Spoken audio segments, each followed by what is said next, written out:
সাতক্ষীরা জেলার আশাশুনি উপজেলার খাজরা গ্রামের 11 জন যুবকের ব্যতিক্রমী উদ্যোগ। এই 11 জন যুবক মানবতার কল্যাণে নিঃস্বার্থ প্রয়াস প্রতিপাদ্যকে ধারণ করে খাজরা গ্রামের খাজরা যুব উন্নয়ন সংস্থা নামে একটি সংগঠন গড়ে তুলেছে। এই সংগঠনের মাধ্যমে সেই করোনাকালীন সময় থেকে তারা গরিব অসহায় দুস্থদের অনবরত সাহায্য সহযোগিতা করে যাচ্ছে। তারা মেধাবী শিক্ষার্থীদের উপবৃত্তি প্রদান করছে,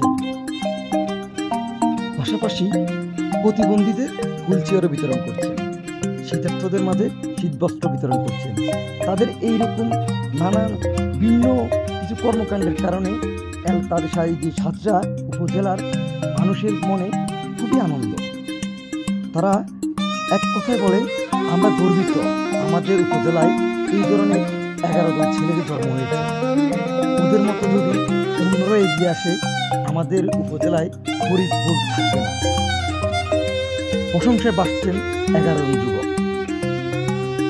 একটু লক্ষ্য করে দেখুন, প্রতি রমজানে এই সংগঠনের মাধ্যমে খাজরা উপজেলার 7টি মসজিদে একই সাথে ইফতার মাহফিলের আয়োজন করেন এই যুবক।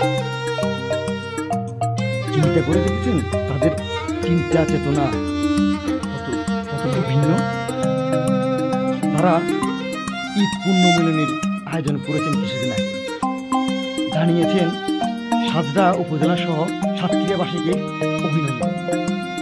প্রতিনিয়ত খাজরা উপজেলায় যে কোনো ওয়াজ মাহফিলে করে যাচ্ছেন অনর্গল অনুদান। আসলে এই ধরনের যুবকদের প্রত্যেকটা উপজেলায় জন্ম হওয়া দরকার। এটা আমার কথা না, এটা আমাদের কথা না, এটা সাতক্ষীরার গণ্যমান্য ব্যক্তিবর্গের কথা। তারা দেখিয়েছে, তাদের আহ্বান একটাই, তাদের মতো অন্যরা যেন তার নিজ নিজ উপজেলায় এই ধরনের কিছু ব্যতিক্রমী কর্মকাণ্ড করে গরিব অসহায় মানুষের পাশে দাঁড়ায়।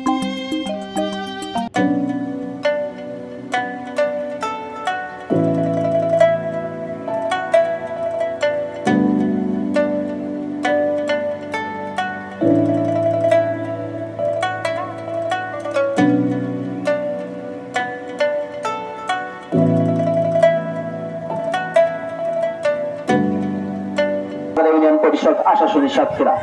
আসসালামু আলাইকুম ওয়া রাহমাতুল্লাহি ওয়া বারাকাতুহু। আপনারা সবাই ভালো আছেন? ঈদ মোবারক। আপনি কেমন আছেন? সাউন্ড কোন? ঈদ মোবারক। ঈদ মোবারক। আজকের এই খাজরা যুব কল্যাণ সংস্থা আয়োজিত ঈদ উল ফিতরের যে ঈদ পুণ্যমিলন অনুষ্ঠান, আসলে সত্যি এই খাজরার কোনায় আমি কয়েকটা অনুষ্ঠানে আসতে পারে আমি নিজেকে ধন্য মনে করি। আর সবচেয়ে বড় কথা, আমি কিন্তু এর আগেও একটা অনুষ্ঠানে আসছিলাম প্রধান অতিথি হয়ে।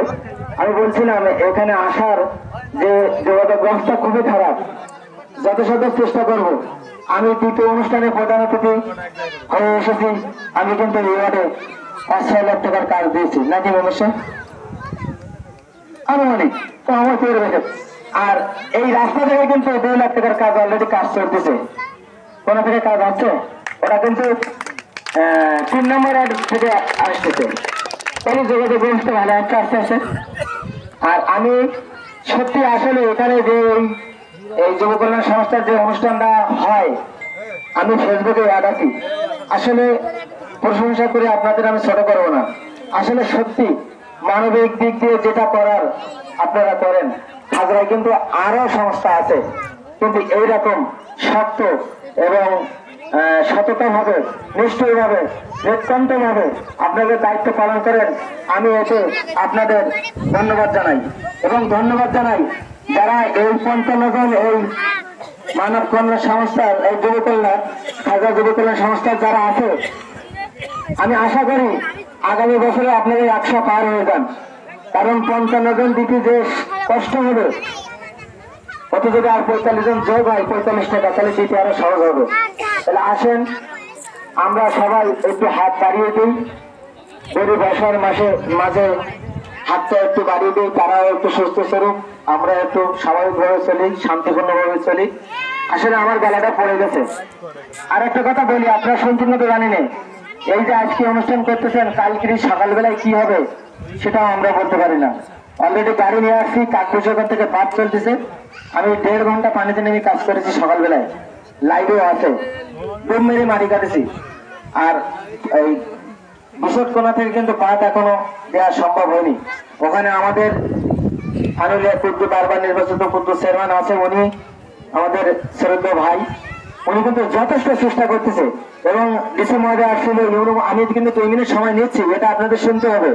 ইউনো মহোদয় আসছিল, সেনাবাহিনী আসছিল, পানি উন্নয়ন বোর্ড আসছিল, সবাই আসছিল, সবাই এককভাবে একত্রভাবে চেষ্টা করা হচ্ছে।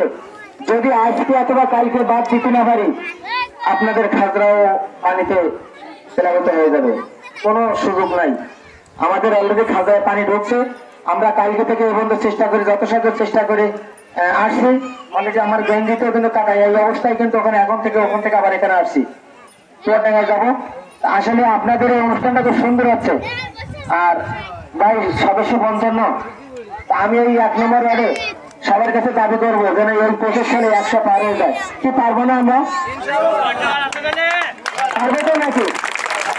আর আমি এই সদস্য হয়েছি, আমাদের ভাই বলছে কিনা তো জানি না, ভাই বলছেন আমি এটাকে আজীবন সদস্য, আমি আপনাদের আজীবন সদস্য হয়েছি ইনশাল্লাহ। আর যতদিন বাঁচবো আপনাদের সাথে এইভাবে থাকবো। সকলকে ধন্যবাদ, আমি বিদায় নিলাম। আসসালামু আলাইকুম।